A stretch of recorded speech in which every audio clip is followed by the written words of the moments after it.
everybody is listening to the sound of my voice. You know what? This is the day, that the Lord has made, and I shall rejoice and be glad. And I am your girl, Dr. Telisa Franklin, right here on the Dr. Telisa Show. You know what we're doing over here, right? We're having conversations that matter to our community and our culture. And when you think about community, you got to think about, what about the children? Remember when we were children? Well, so today, y'all, I'm super excited to have Commissioner Sable Otey. She represents the MSCS District 5. Sable Otey is a native wife and mother of 3 beautiful boys. She attended East High School alumni and currently holds a bachelor's in exercise science and master's in education. She's a former Team USA bobsledder and former educator. Her educational background has equipped her with a solid foundation and a deep understanding of the challenges and opportunities that we face in our school system. Will you help me welcome my dear, beautiful sister, Sable Otey? What's up, sis? Great afternoon. Thank you so much for having me today. You know, it's always a pleasure to be here. And y'all, look, if you seeing us on camera, you see we did not plan to have green on, but we got green on. If you're riding down the road, y'all, we twinning today. We got the twinning colors on today. So, Commissioner Sable Otey, Sable Otey, Mama, all that good stuff. Who are you? Well, I'm Sable Otey, School Board Commissioner for District 5. As you mentioned, yes. I think you already kind of went down my resume. Former educator, former USA bobsledder, mother of 3 beautiful boys. They're 3, 6, and 13. And just very active in the community. Yeah. So here you are, a school board member. Mm-hmm. You just became on the board, and you're doing your job. But what is the role of a school board member? So that's a very good question. Basically, our roles is to ensure that we are hiring and evaluating the superintendent, that we are ensuring that policies are in place, and that we're approving the budget. Okay, so you clearly know your roles, because I said that there's a lot of times people are asking questions about certain elected officials and they don't know the role, right? So you may be calling one person for one thing, but that person, that is not even their role to even answer the question. So y'all, I'm telling y'all, it is imperative that we know our roles and we know what we're supposed to be doing. So I'm super excited for that. So since you have been a commissioner of District 5 for our school board, what has been some of your accomplishments? Thus far, okay. So I'm super excited. Still working on things. Still have a lot more things to do. But we had the Fall Academy last year. It was canceled, and so we were able to get that going. We were able to assist with raising $100,000 within 3 days, and we made that happen for our community. My kids had the opportunity to take part in it as well, as far as participating in fall camp. Hold on, let's talk about that before we go to that. You did what? So Fall Academy was canceled from the district. And Sable Otey went out there and started begging for money to make sure the kids had what they need. Is that what that is? Well, I did put it in Telisa's turn, right? Well, gotta help me out. Help me out. Well, so we got a couple calls. Parents were asking, and we just kind of didn't know, if we were going to have it. And so once we found out that we weren't going to have the Fall Academy, we jumped on it right away, called up the YMCA, like, hey, is there anything that you could do? Called up a couple of other donors. And then we had other board members that were assisting as well. So with us kind of leading the charge on that, we were able to get community supporters. And, before we know it, we had $30,000 that was donated. And it went directly to the camps. It didn't come to us. So the camps were able to get the funding to make sure the kids had somewhere to go and make sure they had enough food through our fall camp.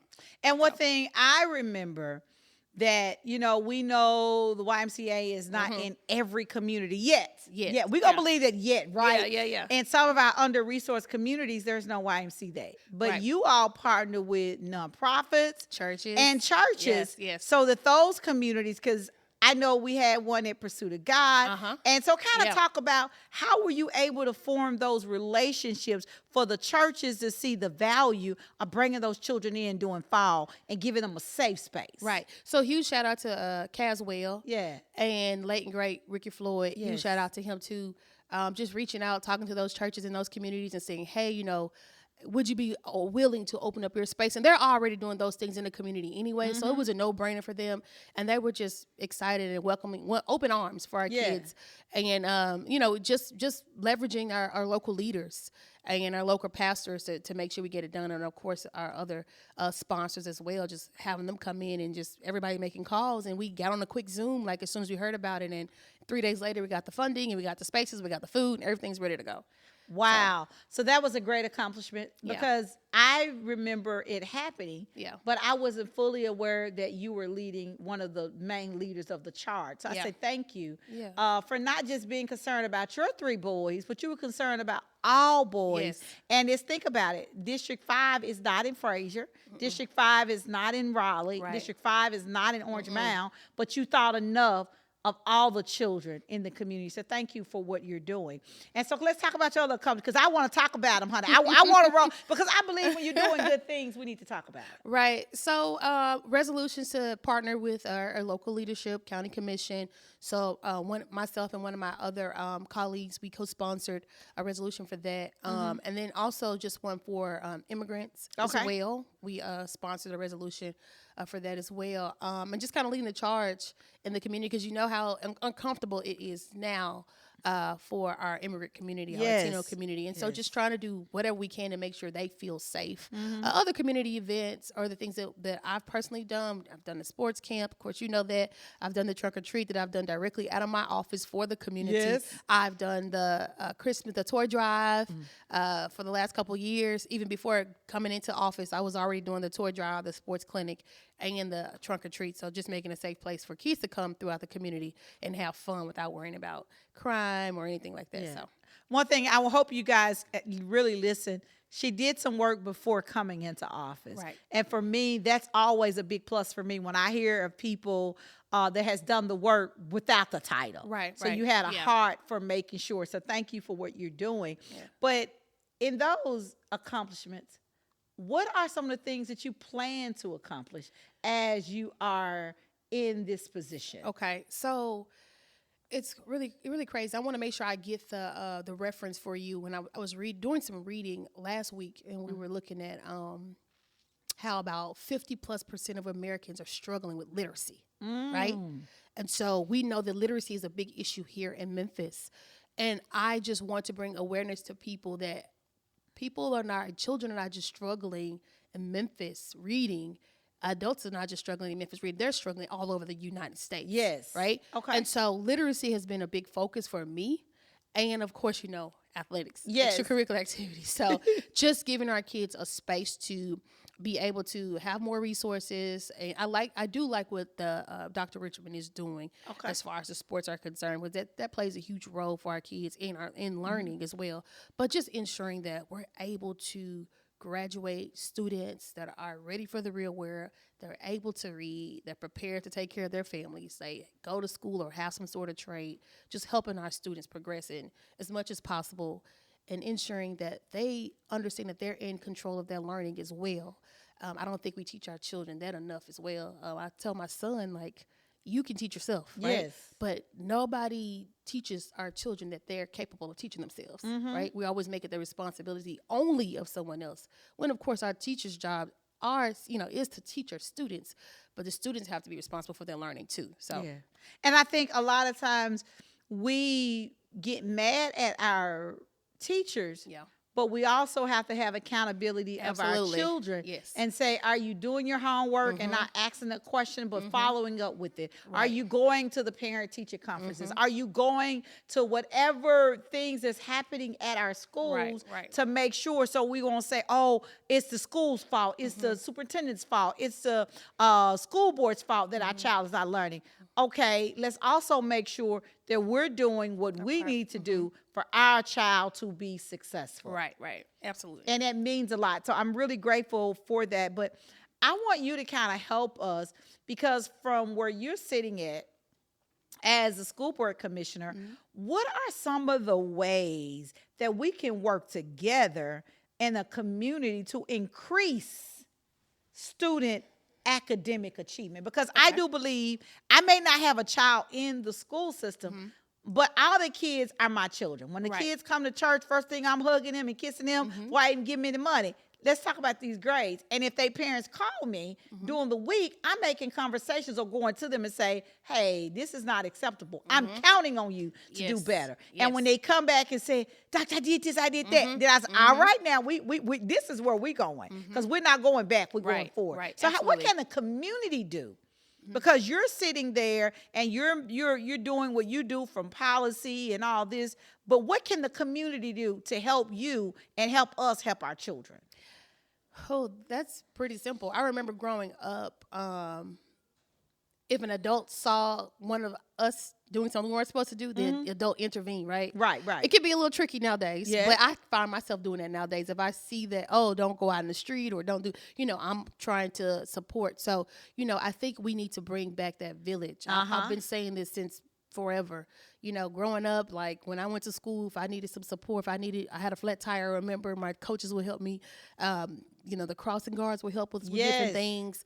You had a lot of parents, grandparents coming to volunteer to tutor, coming up to the schools to hall monitor, help with classroom behavior. You had business owners that were supportive. They were bringing lunches, for teachers and doing things with the kids, and also providing financial support for things Yeah. that they may need, extra books, extra uniforms, things like that. So I think with us being more hands-on and us taking a little bit of that accountability and some of that weight off our educators' shoulders, that will be helpful, because people have to realize that teachers are everything to some of these kids. They're their parents. They're their mental health coaches. Yes. They're their teachers. They're the mentors. They're everything to these Yes. kids. And so they need support. And it helps being a former educator in the classroom, understanding the role of a teacher, understanding the pressure and the weight that we have to carry. And it just helps if everyone works together. Yeah. to make And it I tell happen. you, community, in order for us to move the needle for our children, we got to work together. Hey, I'm sitting here with Commissioner Sable Otey. I am your girl, Dr. Telisa, right here on the Dr. Telisa Show.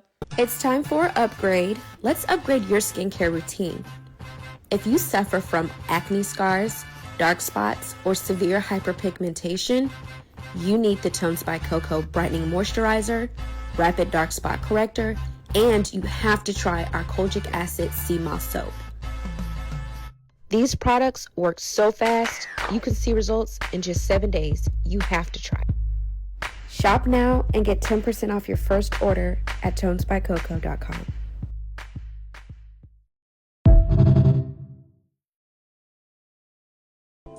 Hey you, ready to glow up this year? The Tones by Coco Luxury Organic System has the complete skincare regimens that tailor to all skin types.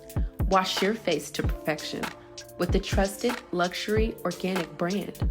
Our product line will help you solve problematic skin issues such as hyperpigmentation, acne, severe skin dryness, and inflammation.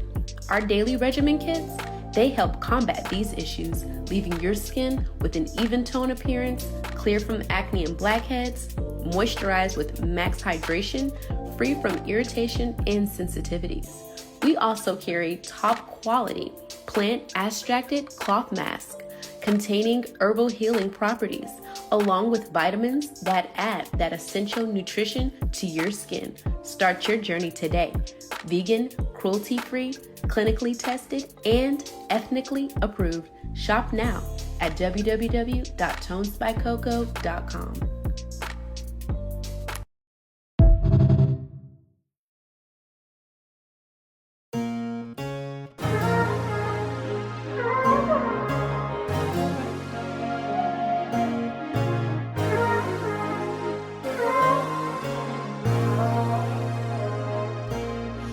Join the rhythm and feel the beat in our community where we're all complete.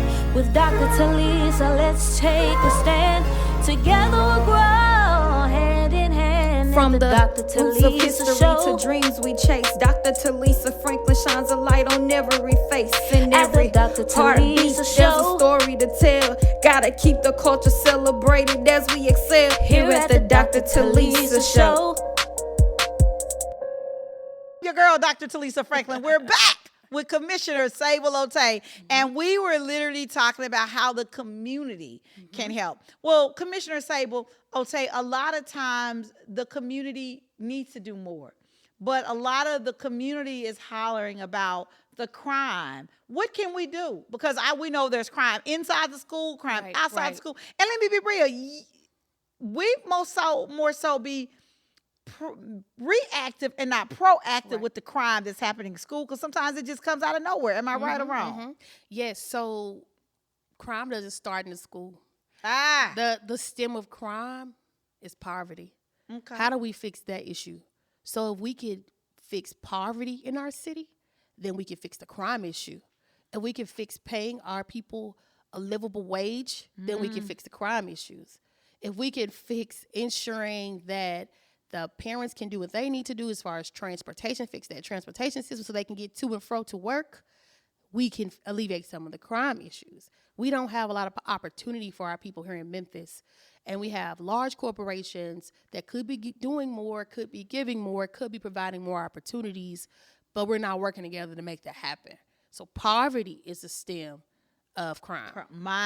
And I understand that wholeheartedly, because people are trying to make life for them that day, right? And they don't have a lot to make life of. Yep. And so from that, let's go into teachers. Yeah. What are some of the issues that you've probably heard teachers come to you and say, Commissioner, we need this. So what are some of the things that they're facing, but what can we as a community do to help support our teachers? Because our teachers really matter. Yeah. I love y'all teachers for teaching. I love you too. I love all the teachers. I appreciate all the work that they're doing. Two of the issues that I've heard recently is, one, behavioral issues. And then two, just making sure they have enough resources. You know, a lot of teachers spend a lot of their own monies, especially at the start of school, to make sure their classrooms are where they want it to be so it can be comfortable and they feel like they're in a space where their students can thrive and they can thrive in a space with their students. So I would say, one, behavior issues. That's one of the biggest things. They feel like they spend a lot of time managing behaviors versus teaching. So what can we do as a community? What can we do as parents? What can we do as volunteers to come in to help make sure that classrooms are being managed properly? And I want to say not so much being managed properly, but that we're assisting with the behavioral issues, so that the teachers can spend more time educating our students and not managing behaviors. And then again, supplies, resources, beginning of schools. You'll hear a lot of teachers say, you know, they wish they had more money to buy certain things for the classroom, or other options to go shop elsewhere to go get things that they want for the classroom. So those are the two biggest issues that I've heard thus far for this year. And so, you know, it's always good to get input from the community to see, hey, what is it that we can do? And if we need to do a resource drive for the teachers, or, you know, raffles, you know, whatever we can do to start moving the needle forward on that. And then just looking for ideas. I want to hear from the people. What do you think that we can do for our educators to help them deal with, or help with alleviating those classroom behavior issues? And I just want to say this to our educators. I understand, and this is me, not Commissioner Sable, I feel like you don't get paid enough for what you do. So thank you. So the least that we can do is say thank you, thank you, thank you for the hard work, HEART, that you give into our children every day, because truly teaching is not a job where you're going to get rich out in money, but you will get rich in service, and God will continue to make a way. And we are advocating, I'm sorry I don't want to cut you off, but we are advocating to make sure that our educators get raises. Yes! We're working with a union. Yes. And so it's a process. Yes, it's it is. Work. It's a Shout process. out to the union that's fighting. We are working very hard to ensure that our educators are getting a raise, because this is hard work. It's very hard work. And if you look at the students that we have, we're blessed to have them. You look at the other municipalities around, you know, the demographics is different. More of our children are in poverty than the other municipalities. So they have to deal with a lot. And so they deserve to be paid for it. And so we're advocating to ensure that they get raised. Because a lot of teachers, they come to school beyond teachers, they aunties, they grandmas, they mamas, they counselors, they therapists, they doctors, they all that. Everything. And for what they do, I say thank you. Yes, I say thank you too. We can't thank teachers enough for what they do. So Commissioner Sable Otey, you've had a lot of wins in a short period of time. When I say short period of time, you have been doing the work. You have a lot of goals and visions. I like the fact that you're advocating for teachers to get more money with the unions. But there are so many things you've done. But there's still so many more things that you desire to do. What are some of the desires that you would like to do that maybe the community can help you? Okay, great. So we talked about literacy. We talked about how some of the parents and people of the community, business owners can come and pitch in, whether that's serving, mentoring, tutoring. That's all going to help support. Providing additional resources, that's all going to help support when it comes to literacy aspect. Same thing with the sporting aspect, right? I've experienced the world through sports. A lot of times experience can help you think higher, can help you feel like you can go further. If you don't have those different types of experiences, whether it's studying abroad, whether that's with sports or anything, it plays a huge role in the person that you can and will become. And for me, sports played a huge role for me. It was my way out of poverty, to be honest, essentially. And I got to experience the world doing something that a non-traditional sport that no one really does. Right. And just got to meet so many different people, so many different cultures. So that played a role into the person that I am today and the person that I am still becoming. And so I think that just providing our students with more opportunities, again, it does come down to funding. You know that the schools, our district is not we don't generate funds, right? We're always spending. So we're always trying to figure out how can we gain more funds and what can we do that's sustainable. Yes. Right? Because sometimes we'll be able to do things and it's only for a season, but that's because we may not have those funds anymore. So what can we continuously do that is sustainable? How can we make sure that we're offering our students more experiences? And then for those students that aren't as fortunate to be able to to afford those things like uniforms or trips and things like that, how can we support them to provide better experience as well? Because the last thing I'll say is, like, I don't know if you ever heard the saying, like, the best athletes are usually not the ones that are professional athletes. They're the ones that are out there playing basketball, at the precinct out there or in somebody's gym. They're usually not the ones that's actually out there on the court or on the field. They're here. And it's probably because they didn't have our opportunity, they didn't have a mentor, they didn't have the funding. You just never know what it was, what happened. But just being able to provide more resources and more support so they can get those experiences, I think that will be something that we can all do as a community for our students. Absolutely. And as a community, anybody know I'm all about having these conversations that matter to our community and our culture. If there has to be one word that you will use to describe community, what would that be? One word that I would be, I mean, honestly, that's a good one for me. For the culture, we're our community, we're very, I don't know how to put this into words, but we're a culture-based driven type of community. And when I think about Memphis, that's one of the main reasons why I'm so big on sports, because if it's one thing that we can come together on and unify on, it's sports. Absolutely. Y'all heard John Moret get out there, he's playing, everybody, we're friends again, right? Yeah. And so, I just think about that. We're really huge on culture when it comes to that, and so that's what I think about Memphis. Let's not talk about Glorilla, right?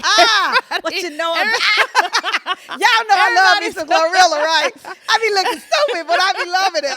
Everybody's like, So I love that about Memphis. I love that about that Memphis pride. I love that about us, and I wish that we could have that same thing, that same approach to everything that we do, academic school, we can do it. Have that, working together, coming together, unified. Working together. Yeah. How can people stay connected to all things Sable Otey? Well, Sable Otey is Facebook, Instagram, and then you can find me on the school website. My name is not Sable Butterfly 32 or 38, but it's just Sable Otey. I can be easily found. So, Thank you so much. The Commissioner, Sable Otey. Hey, I'm your girl, Dr. Telisa Franklin. Know that I love you, baby. Absolutely, positively loving you. There's nothing you can do about it. Make this day, make this moment, make this second the best ever, and learn how to be the best version of you. Why? Because everybody else is already taken. Until next time, be blessed is my prayer for you. It's time for an upgrade. Let's upgrade your skincare routine. If you suffer from acne scars, dark spots, or severe hyperpigmentation, you need the Tones by Coco Brightening Moisturizer, Rapid Dark Spot Corrector, and you have to try our Kojic Acid Sea Moss Soap. These products work so fast, you can see results in just 7 days. You have to try. Shop now and get 10% off your first order at tonesbycoco.com.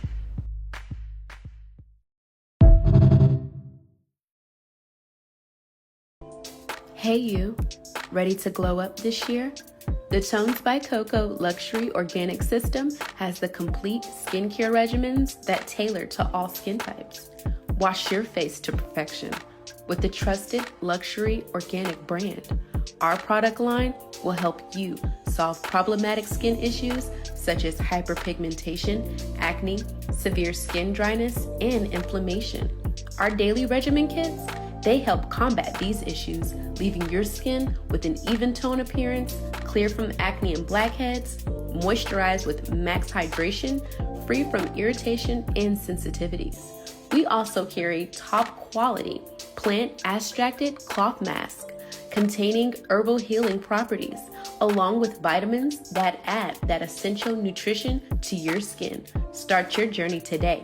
Vegan, cruelty-free, clinically tested, and ethnically approved. Shop now at www.tonesbycoco.com.